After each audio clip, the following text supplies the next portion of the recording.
Hi YouTube. In my last video, I explored the difference between the two types of people that leave product reviews on YouTube. The tech reviewer and the influencer. And the main differentiator between those two was the question, who is this device for? You can find that last video somewhere up here. I have to learn how to do cards. It'll also be in the description box below, but in this video, we are going to apply the question, who is this device for? The main question that dictates a tech reviewer, and apply it to MKBHD's review on a smartphone that he did last year.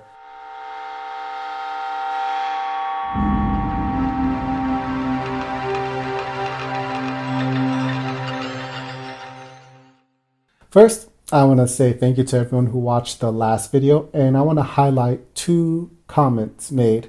One from David Vega, who, if I'm understanding his comment, he believed that all reviewers are influencers. Influencers only fail at being reviewers when they don't serve the question or they don't properly answer the question of who is this device for? And that is something to consider. Maybe I am being a bit too rigid in my definition on, who's an influencer and who is a reviewer.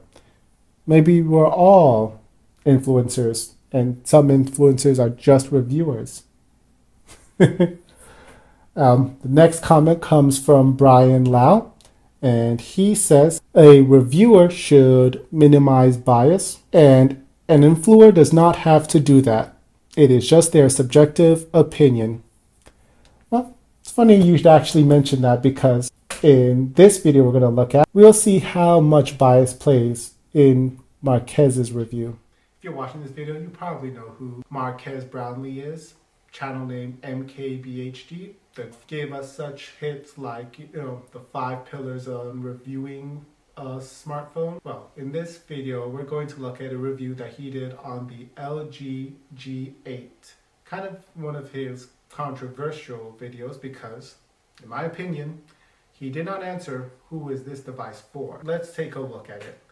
You can see the video in its entirety in the description box below. But here it is. Hey, what is up guys? MKBHD here. Okay, so the title, a little harsh, yes, but it's true. So you know the saying, jack of all trades, but master of none? That is the LG G8 ThinQ in a nutshell. It's pretty decent at pretty much everything. In fact, you probably wouldn't regret getting one, but it doesn't stand out in any major way for $820 above the competition to actually give you a reason to go get one. So right there at the beginning of the mark, the label he gives the LG G8, Master of None. Kind of a harsh title, which he admits himself. I would argue that, at the time, at 2019, the fact that the LG G8 has the best headphone jack in the game, that it would make it a master in that. But he does shine a particular bias he has where he identifies the phone being decent, but he would like the phone to stand out in a particular area. Again, headphone jack, but I mean, again, the bias, he feels like smartphone should have a standout feature in the market, or he doesn't think having a great headphone jack is a standout feature in itself. I don't know. He identifies his bias, but I think it would have been better if he didn't even include, he changed his video. There's a point where it's not just enough to say, oh, I have this bias. It's when you include it in a video, you're including it for a reason, right? Let's look at this particular part in the 3-minute 40 mark. Let's look at this point here. Snapdragon 855, 6 gigs of RAM, 128, 3500. They're fine. There's no upgraded version with 8 gigs of RAM or something, and if you want more storage, you have to go with microSD, which is kind of a bummer considering we have phones with way more internal storage for people who do lots of things on their phone. All right, this was the most perplexing part of his review, because it seems like he's knocking the phone for not having an upper tier model, but he doesn't say this tier model with 6 gigabytes of RAM and 128 gigabytes, which is expandable.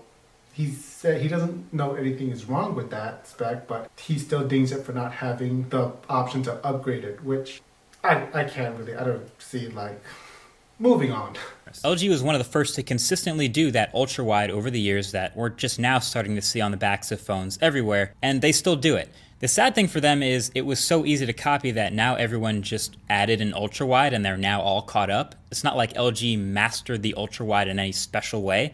So the cameras here are pretty fun, but they're not incredibly unique or anything.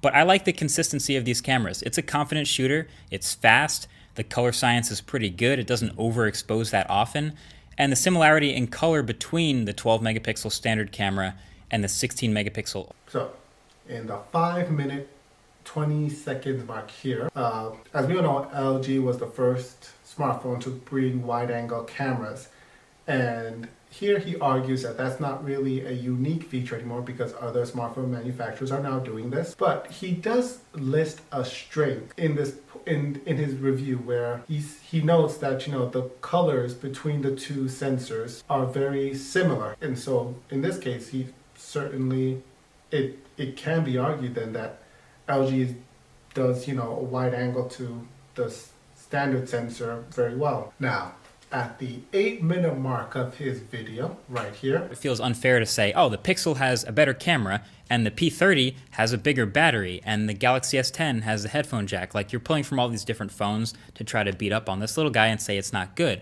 So, I'll make it simple for you. If you were thinking about buying an LG G8, just buy a Galaxy S10e instead.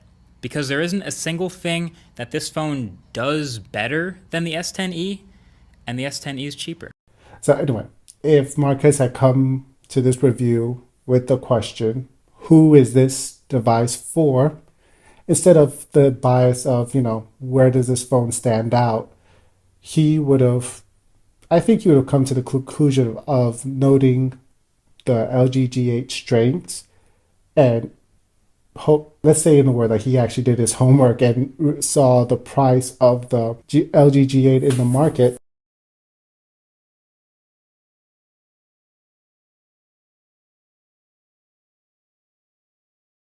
He would have given, consumers better information on which phone to buy. Again, like if he would have said like, okay, who is the LG G8 for in this review? If you give a damn about, music coming from your headphones, LG is great for that. If you like to record videos with your smartphone, then the LG G8 gives you manual control. If you really like using Face Unlock, the LG G8 provides the most secure way to unlock the phone with your face because it uses the time of flight sensor. But instead, he just looked at, what standout thing does the LG have, and he was like, well, how does it compare to the Galaxy 10e? And he threw people to the Galaxy S10e. And as a result, there's no LG G9, is there, in 2020. I'm not saying that Marques killed it, but, it certainly didn't help. Anyway, thanks for watching. You guys have a good day.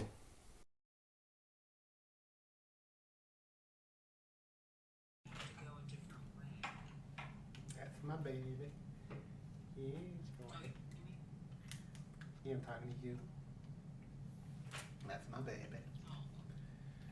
Yeah. Gonna sorry.